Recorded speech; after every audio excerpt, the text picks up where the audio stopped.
Hello, everyone, and welcome to another episode of the Wise Decision Maker Show, where we help you make the wisest and most profitable decisions. My name is Dr. Gleb Tsipursky. I'm the CEO of Disaster Avoidance Experts, the future of work consultancy that sponsors the Wise Decision Maker Show. And today with me is Brenda Bown, who is the CMO of Service Cloud at Salesforce. Now, Brenda, tell me a little bit more about what you've been finding about the hardships that companies are facing in this era of cutting costs, figuring out with this recession. How does that impact hybrid work and remote work in particular? Tell me a little bit more about that. Well, first of all, Gleb, thank you for having me on your show, and nice meeting you. And yes, you're completely right. I mean, we've heard about these hardships from our customers. And as we know, also, the pandemic really changed not only the way that we work, but the way that we operate and that we collaborate.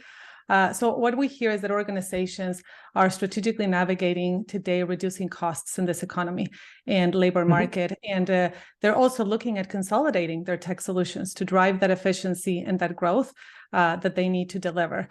Specifically, what we hear from them is about providing more flexibility to their employees with hybrid environments, as you know, that has been pervasive, addressing labor costs at the same time that you retain employees. And implementing automation is something that we also hear a lot, to be able to drive that efficiency. And in the case, I focus on Service Cloud at Salesforce, so focusing on customer service, really to drive that loyalty and really keep our customers happy. We hear as well a lot from our customers. And we know that leaders have been investing in keeping their teams skilled, engaged, and motivated. And this is where things like automation come into play, right? Where you can actually automate repetitive tasks in an organization. Right. And if you were thinking about talent, the people who are the best talent, who are most skilled with automation in general, it's harder to retain them because the labor market is still pretty tight. Let's face it, even though we look like we're going into a recession and the interest rates keep going up and up. So given that, we're talking about flexibility and retention. And what my clients have been finding is that they can afford to pay even their best talent a little bit less, so they can retain the talent at less costs if they give them more flexibility. And I've helped 21 companies figure out this transition to hybrid and remote work, so I have some experience there. I'm curious what you've been hearing from your customers. We've been hearing the same, Gleb, as far as asking for that flexibility. We're also hearing about things that can help them be more productive. So the other way to keeping and retaining talent is not only keeping them engaged and happy and skilled and investing in them, but also helping them be more productive in the work that they do, so their satisfaction goes up. And it is hard. It's hard, that balance, right, of dealing with high labor costs and shortages in many cases. And then also balance the customer engagement that you need to maintain really high quality and keeping your employees happy, right? So we are looking at, in the case of Service Cloud and service and customer service, we are looking at a shift to scale strategy. We call shift to scale strategy when you think about service, Gleb, you think about high touch interactions.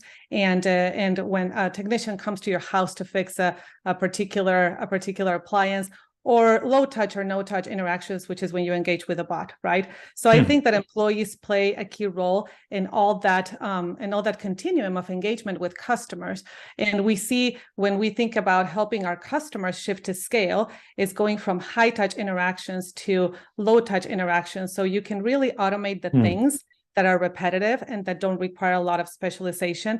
And you can focus on those high value engagements that also keep your employees happy, right? And keep your employees engaged with customers. And we really see this strategy as a way to really harness the potential of the technology investments that an organization has, at the same time that employees continue to be engaged with their customers, continue to shine in what they do best, and really focus their efforts at the same time that we gain efficiencies. Now, when we're thinking about automation, of course, the more skilled customer service professionals are the ones who can work best with automation. And I know my clients sometimes worry about workers who work in a hybrid setting and who work in a remote setting, maybe not being able to pick up some of these skills, maybe not being as innovative. So what have you heard about that, and how do you balance those, the ability to innovate and the ability to really provide quick customer service, to be collaborative, against the value of offering flexibility to retain talented employees?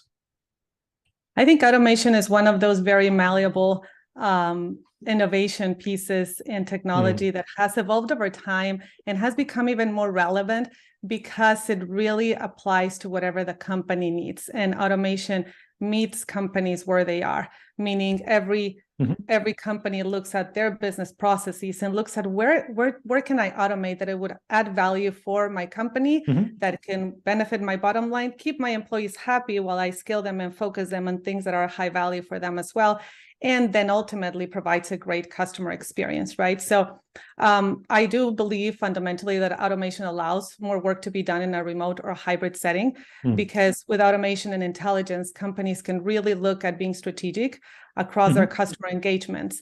And I'll give you a couple of examples. Gleb, GE Appliances is a customer that we work with, and they have been able to really build trust in a remote environment. So they swapped transactional experiences in the case of customer service for service-oriented ones that really continue to build that customer trust and consistency across every touch point that they had with their customers, from customer support calls to field technician visits to email check-ins, right? I mean, because we build with our customers a connected experience. And at the same time, the company cut an average handle time of 12% by freeing the customer service agents from repetitive tasks. So it's very quantifiable. And ADT is another great example, Gleb. So ADT has leveraged automation and intelligence to really drive cost savings at the same time that they deliver that faster customer support and they increase that agent productivity. So they use a technology called virtual remote assistance, and they were able to move 40% of their service appointments, of their truck rolls, so sending a technician to your home, to virtual. So that is just an example of, to your point, of being productive with a virtual and hybrid setting at the same time that you benefit the bottom line of your company. Now, we've been talking about employees, but when we're thinking about customers, of course, many more customers work in a remote and hybrid setting. So when we're thinking about automation in supporting customers who work in a hybrid remote setting, how is that different than supporting customers who worked in an office-centric setting? So how does automation have to change, adapt to support customers in those settings? I think that automation really allows you to meet wherever you are, right? So like I mentioned before, every company should look closely at what they can automate to gain efficiencies and start there. And I think for companies and for customers that are in hybrid settings, I think that the processes that are more malleable and more flexible to be executed either from a home setting or from in-person offices. You look at those processes and you look at where you can automate. So for example, scheduling appointments. Scheduling appointments is something that it's a very common task in service providers.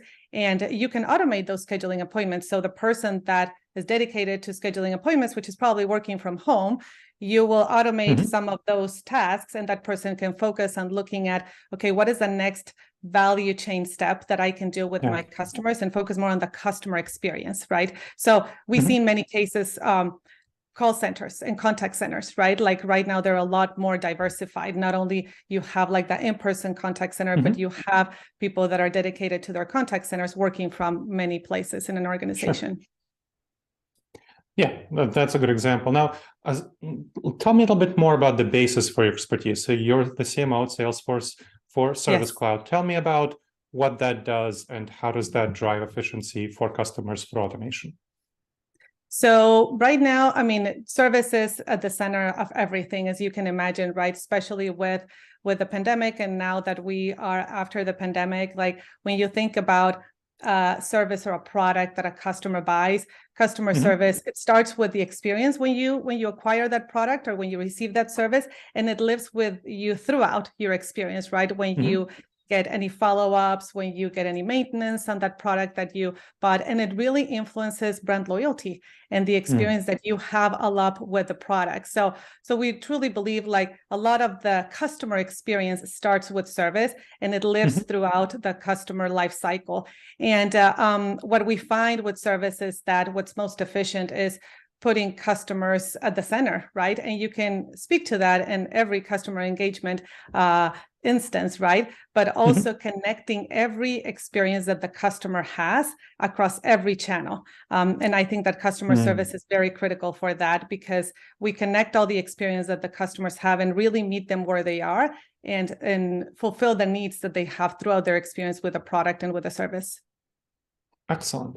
Well, as we wrap up our conversation, is there anything else that you haven't shared about hybrid work, remote work, efficiencies in this time of recession, automation, the Service Cloud, anything you want to wrap up with? I think that I think that the only constant right now it's change, right? So we have gone through a period of change, and right now it's flexible schedules that we're looking at, is wellness benefits, is career development opportunities. We have a study that shows that over 50% of the respondents value those three things, for example, in this case, when thinking about a hybrid work environment.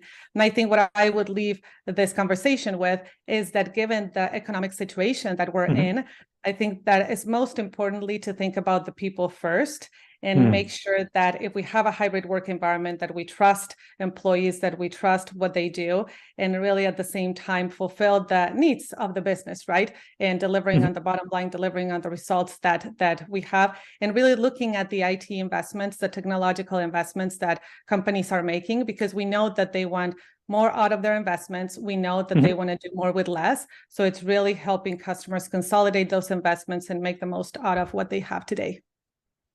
Yes, trust is very important. And there was a survey by Microsoft showing that something like over 80% of bosses have difficulty trusting hybrid employees. So I think trust combined with what you said about accountability, that is the key, where bosses don't know how to hold hybrid workers accountable very well. And of course, automation can help with that. So trust and accountability is very key. Thank you. Absolutely. Yes, thank you. Thank you for having me. Of course, and you're welcome. And thank you to the listeners for checking out another episode of the Wise Decision Maker Show. Make sure to subscribe wherever you check this out, and please leave a review. It helps us improve the show, and it helps other folks discover the show. All right, I look forward to seeing you in the next episode of the Wise Decision Maker Show. In the meantime, the wisest and most profitable decisions to you, my friends.